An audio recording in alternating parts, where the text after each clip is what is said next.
Qué bien selló la fuente que emana y corre, aunque es de noche. Su origen no lo sé, pues no le tiene, mas sé que todo origen de ella viene, aunque es de noche. Sé que no puede ser cosa tan bella, y que cielos y tierra beben de ella, aunque es de noche. Su claridad nunca es oscurecida, y sé que toda luz de ella es venida, aunque es de noche.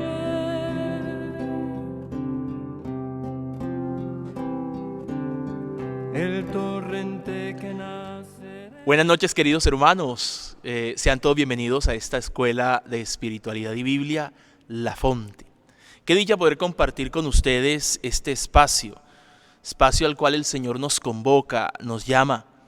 Y nos llama precisamente para que nos recreemos y nos deleitemos en su palabra. Palabra que nos sostiene, palabra que nos alimenta, palabra que nos da la vida, palabra que nos da sentido, palabra que precisamente nos llena de esperanza y consuelo el corazón.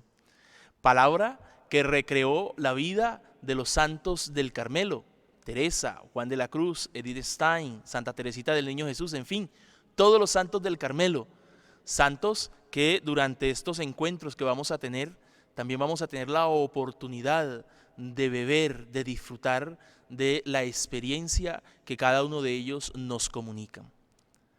Este espacio, esta escuela de espiritualidad llamada La Fonte, es inspirada en aquel bello poema de Juan de la Cruz, ese poema que él escribió cuando estaba secuestrado durante 9 meses en la cárcel de Toledo.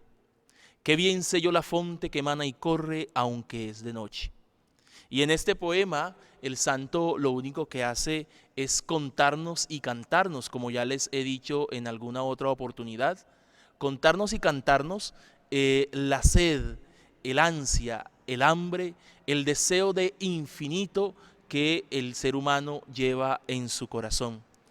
Hambre, sed que tenemos tú y yo del Señor, y por eso estamos aquí en esta escuela de espiritualidad y Biblia, La Fonte.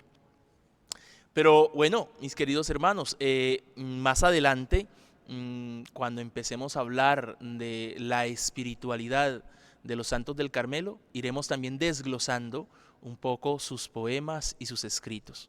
Por el momento, los invito para que allí donde se encuentren, cierren sus ojos en este momento. Vamos a pedirle al Señor que nos ilumine con la presencia, con la luz de su Espíritu Santo.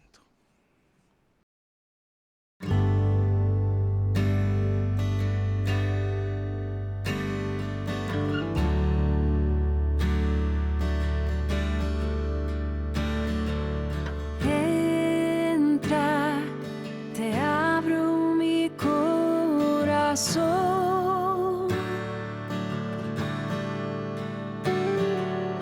Lléname con tu amor. Inúndame, satúrame.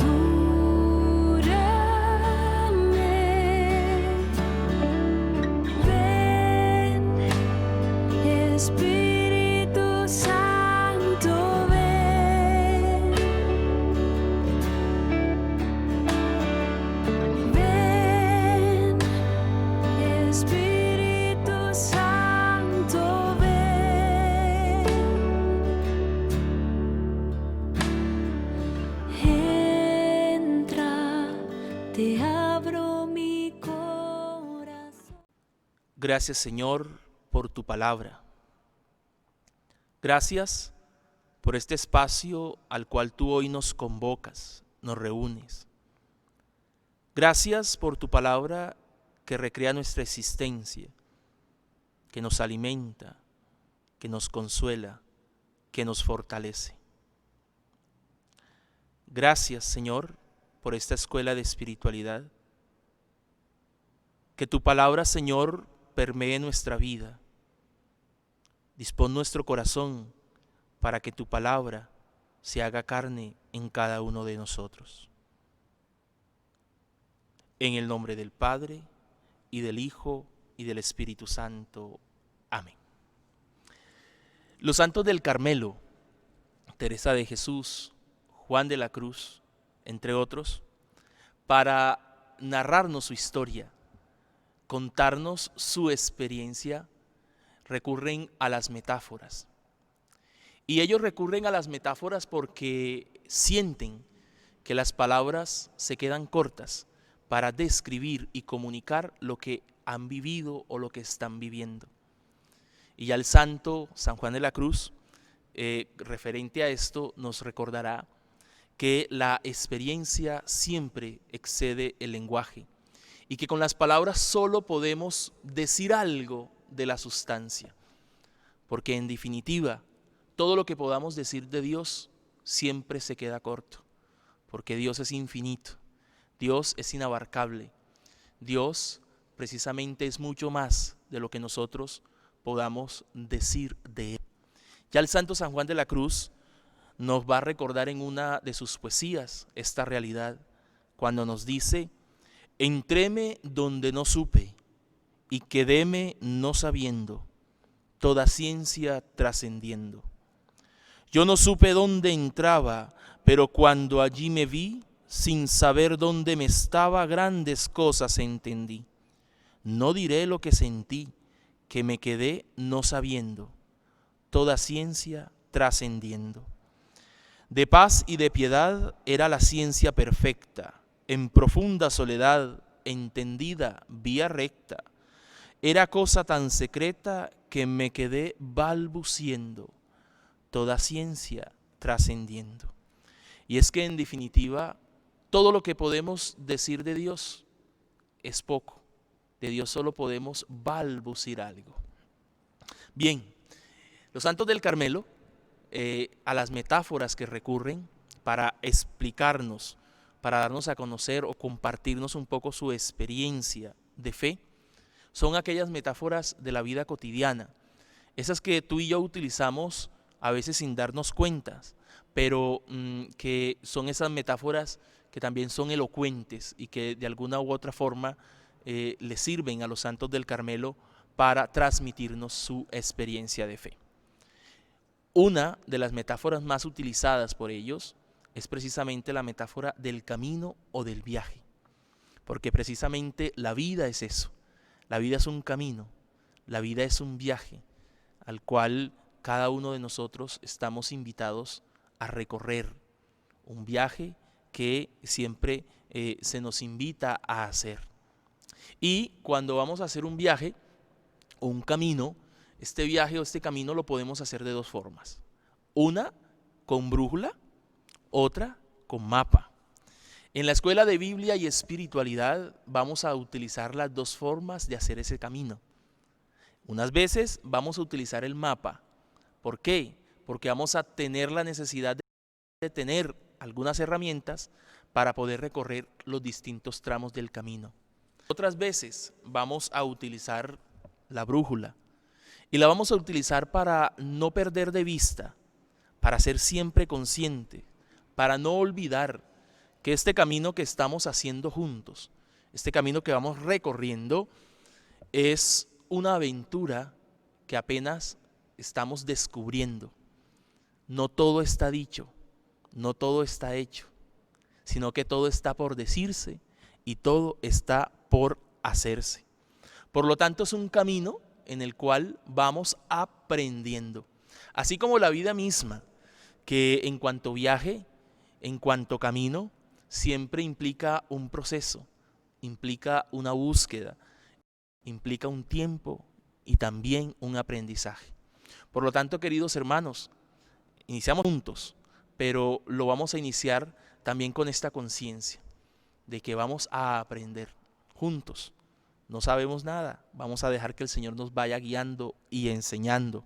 Por eso, lo primero que vamos a hacer en este camino es tener paciencia. Paciencia para disfrutar del viaje. A mí me encanta mucho aquellas personas que les gusta viajar con calma. ¿Por qué? Porque no se pierden el paisaje, lo disfrutan.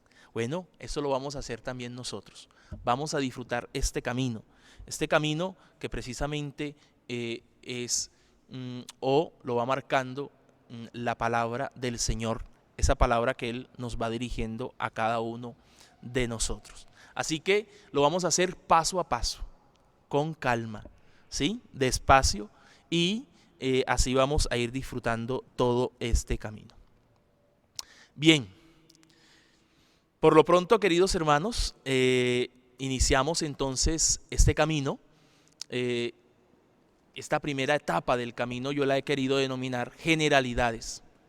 Y la he querido llamar así generalidades porque durante esta primera etapa del camino vamos a ir un poco aprendiendo nociones, vamos a ir desmontando algunas ideas, vamos a ir precisamente como depurando un poco algunas de esas concepciones que tenemos incluso de la palabra de Dios.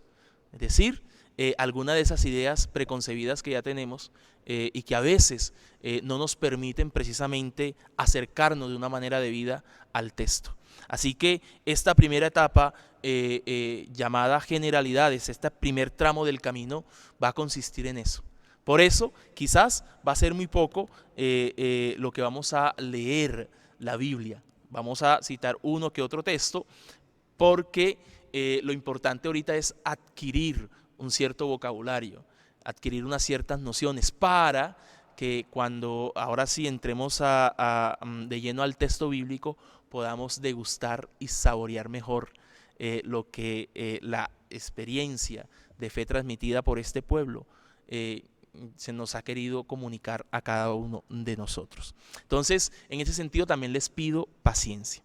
Este primer tramo entonces es generalidades. Y en este primer tramo que se llama generalidades vamos a analizar un primer punto.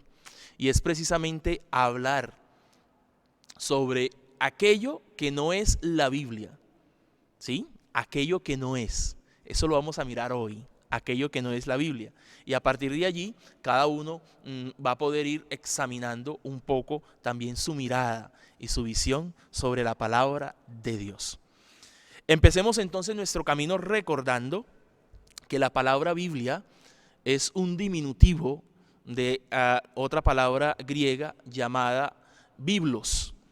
Y por eso la palabra Biblia significa libritos, porque biblos significa libros. La palabra Biblia significa libritos, de tal forma que la Biblia no es un libro, sino que la Biblia es una biblioteca. Una biblioteca. No es solo un libro, sino una biblioteca. Y esta biblioteca, ¿cómo se conformó? ¿Cuál fue el criterio para establecer la cantidad de libros? ¿Qué tipos de libros integraban esta biblioteca? Pues bien, a esa pregunta se responde precisamente con lo que en el mundo bíblico se conoce como canon bíblico. Canon significa caña, y la caña era un instrumento de medida en la antigüedad. Por lo tanto, la medida, el canon para definir o determinar qué libros integraban esta biblioteca es sencillamente la comunidad. La comunidad en cuanto que acoge y considera que estos libros son inspirados, es decir, son palabra de Dios. Ojo, cuando me refiero a la comunidad, me estoy refiriendo al pueblo de Israel, a la comunidad judía y a la comunidad primitiva o los primeros cristianos. Ellos, de acuerdo a su experiencia de fe, entonces van a determinar que estos libros son inspirados por Dios. Pero, ¿qué quiere decir que son divinamente inspirados por Dios? quiere decir que tienen a Dios por autor. Y esto no es fácil decirlo, no es tan obvio, porque cuando decimos que la Biblia, el autor de la Biblia es Dios, eso no es tan fácil. ¿En qué sentido Dios es autor de la Biblia? Si verdaderamente también sabemos de que la Biblia tiene un autor humano, porque la Biblia es palabra de Dios en lenguaje humano y fue escrita por un autor humano. Y de acuerdo a eso, por eso digo que no es tan obvio cuando decimos que el autor de la Biblia es Dios. Eso no es tan obvio, hay que tener cuidado. Hay que saber qué se dice cuando decimos que el autor de la Biblia es Dios. Pero eso lo vamos a mirar más adelante cuando comencemos a tratar el tema de la inspiración y la revelación. Porque eso es otra cosa que también vamos a ir aprendiendo en este curso, en esta escuela de Biblia. Asimismo, si no es fácil y no es tan obvio decir que la Biblia o que Dios es el autor de la Biblia, tampoco es tan obvio y no es tan fácil comprender que la Biblia sea palabra de Dios. No es tan obvio. Entonces, ¿qué significa eso? Pues eso lo vamos a ir viendo más adelante a medida que vamos haciendo el camino. Y es necesario que lo vayamos mirando y guardando un poco. ¿Por qué? Porque precisamente de no tener claro qué significa o qué queremos decir cuando afirmamos que Dios es el autor de la Biblia y que la Biblia es palabra de Dios, por no tener claro esas ideas, entonces es cuando hemos caído desafortunadamente en una lectura fundamentalista de la Biblia. ¿Qué es una lectura fundamentalista de la Biblia?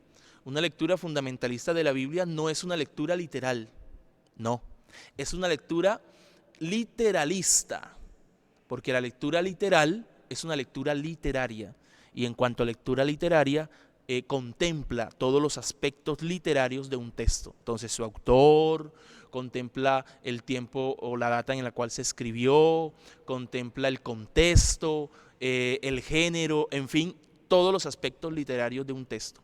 Pero la lectura literalista no contempla eso, sino que va directamente al texto. Y entonces, como es palabra de Dios, simplemente abro la Biblia, leo y digo, es palabra de Dios. Y desafortunadamente hemos caído en un error, porque hacer una lectura literalista del texto significa negar la dimensión humana del texto. Prácticamente sería como creer que la Biblia cayó del cielo, y la Biblia no ha caído del cielo. No, la Biblia precisamente se va a convertir en la expresión, sí, de la palabra de Dios, pero Dios, para transmitir esa palabra, precisamente se ha basado en todos los eventos, los acontecimientos vividos y acontecidos o ocurridos en medio de una comunidad. Y es a través de esos acontecimientos que Dios también va revelándose o va expresando su voluntad. Por lo tanto, podríamos decir, de acuerdo a esto, que la Biblia no es una comunicación directa de Dios hecha al hombre en lenguaje divino. No. La Biblia es palabra de Dios en lenguaje humano. ¿Por qué? Porque Dios precisamente se vale de la mediación humana para expresar, comunicar su palabra. Entonces, esto es importante que lo tengamos en cuenta, porque precisamente de no tenerlo en cuenta hemos caído en ese error, en una lectura fundamentalista de la Biblia. Y hacer una lectura fundamentalista de la Biblia precisamente nos lleva a considerar la Biblia como lo que no es. ¿Qué no es la Biblia? La Biblia precisamente no es un dictado de Dios al hombre.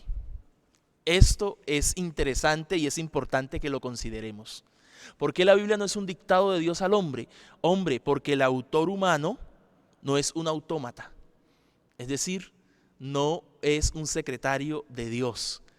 Dios no le susurró al oído y le sugirió lo que tenía que escribir y cómo lo tenía que escribir. No. Dios lo inspiró. Eso es otra cosa.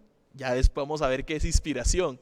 Dios lo inspiró, pero no lo condicionó. No anuló sus facultades, ¿sí? Por eso la Biblia no es precisamente un dictado de Dios al hombre.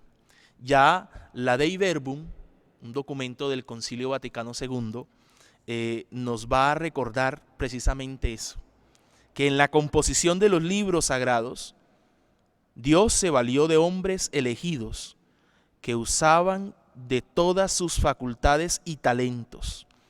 De este modo, obrando Dios en ellos y por ellos, como verdaderos autores, pusieron por escrito todo y solo lo que Dios quería.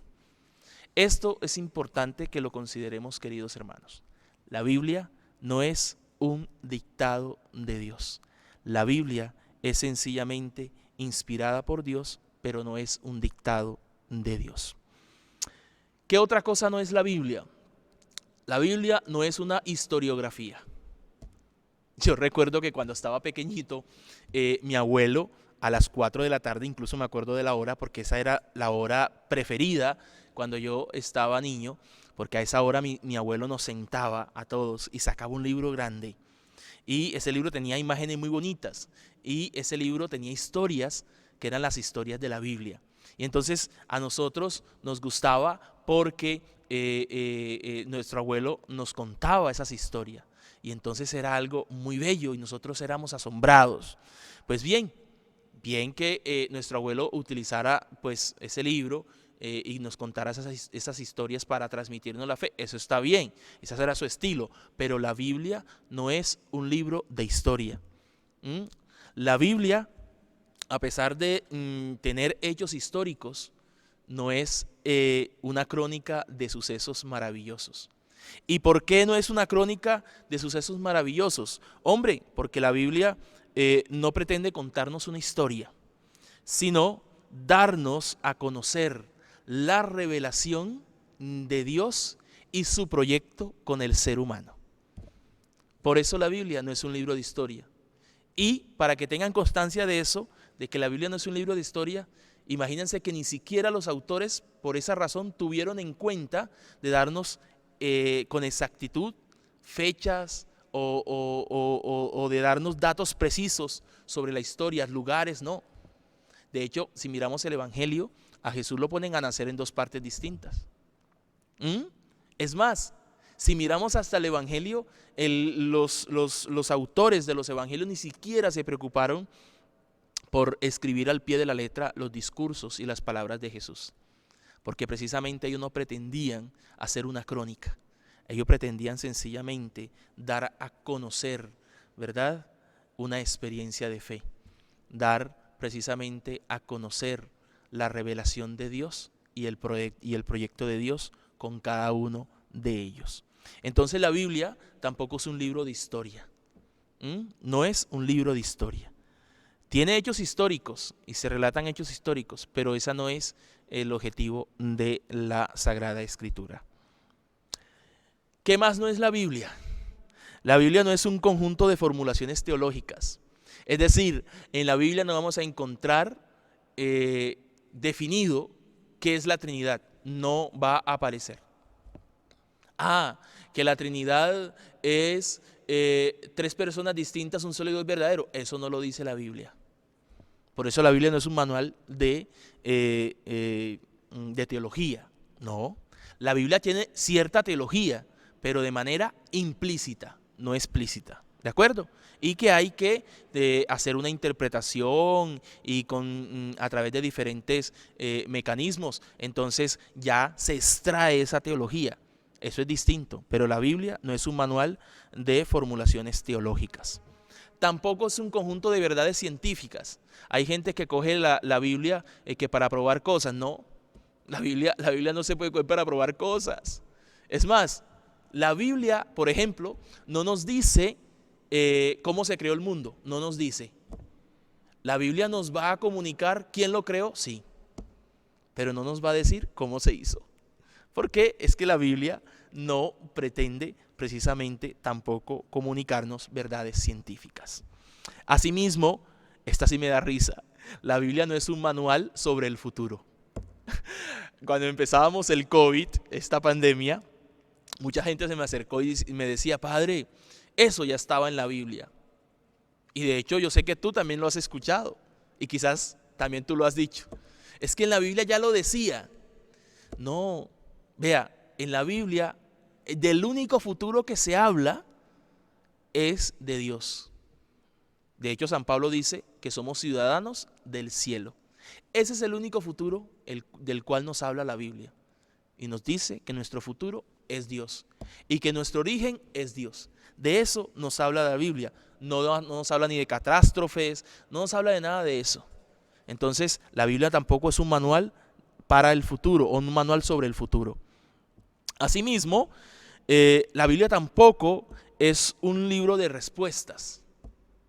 A veces la gente, en medio de su situación cotidiana, de su vida cotidiana, entonces necesita una respuesta para lo que está pasando. Entonces abre la Biblia.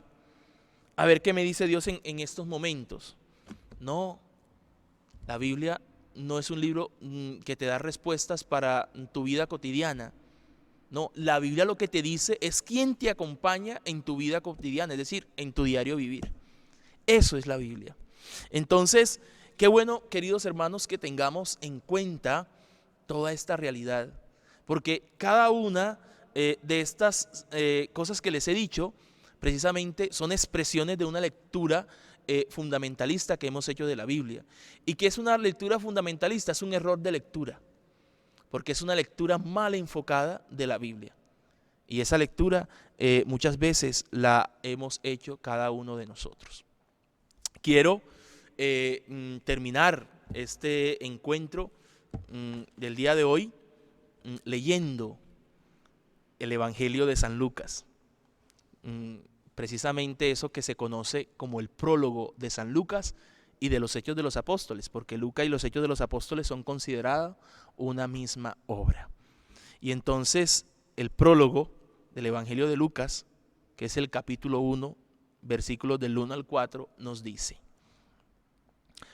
puesto que muchos han intentado narrar ordenadamente las cosas que se han verificado entre nosotros, tal como nos las han transmitido los que desde el principio fueron testigos oculares y servidores de la palabra, he decidido yo también, después de haber investigado diligentemente todo desde los orígenes, escribírtelo por su orden ilustre Teófilo, para que conozcas la solidez de las enseñanzas que has recibido.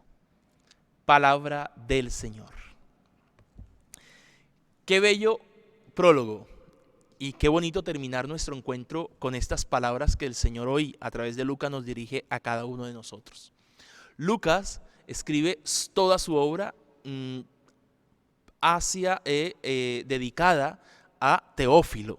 Teófilo que este ya es opiniones divididas a nivel de los exégetas, porque algunos dicen que Teófilo era una persona, otros dicen que Teófilo es un nombre simbólico para referirse a todos.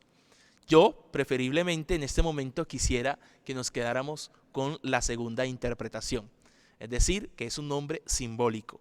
¿Por qué? Porque Teófilo significa los amantes de.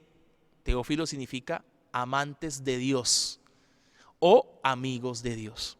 Por lo tanto, Dios dirige, o mejor, San Lucas, la comunidad de Lucas dirige su evangelio a cada uno de nosotros, que somos los amantes de Dios y los amigos de Dios. Y este Teófilo al cual Lucas dirige su evangelio no es una persona simpatizante, que sencillamente se siente atraída por este estilo de vida cristiana y entonces está curioso y quiere pertenecer al cristianismo. No. Aquí se nos dice que Teófilo ya era o ya es cristiano, sino que Teófilo lo único que busca es profundizar, ahondar, crecer en su fe. Y este Teófilo a quien Lucas dirige su obra, aquella persona que busca profundizar y crecer en su fe, como cada uno de nosotros. Quisiera que asumiéramos, adoptáramos ese nombre. Aquellos que pertenecemos a esta escuela de Biblia y espiritualidad, ¿quiénes somos? Somos los teófilos, es decir, los amantes de Dios y los amigos de Dios que buscamos profundizar en nuestra fe, crecer en nuestra fe. Qué dicha, queridos hermanos, poder tener este encuentro con ustedes. Esto era todo por hoy. Ya el próximo sábado vamos dando otro pasito más adelante. Quiero que estos encuentros sean así de breves y cortos, precisamente porque no quiero que nos cansemos, sino que los degustemos, los aprovechemos y los disfrutemos. Y porque a veces si comemos o ingerimos muchas cosas, nos indigestamos. Entonces no quisiera que nos indigestemos, sino que verdaderamente disfrutemos esta cena que el Señor nos ofrece, este camino que Él nos invita a recorrer, este viaje que Él nos invita a realizar. Gracias por unirte a esta transmisión. Sencillamente pedirte que si eres nuevo te suscribas a nuestro canal para que así puedas recibir las notificaciones de todo el contenido que vayamos precisamente subiendo. Invitarte entonces a que nos encontremos el próximo sábado aquí en La Fonte para aquellos que tenemos hambre y sed del Señor.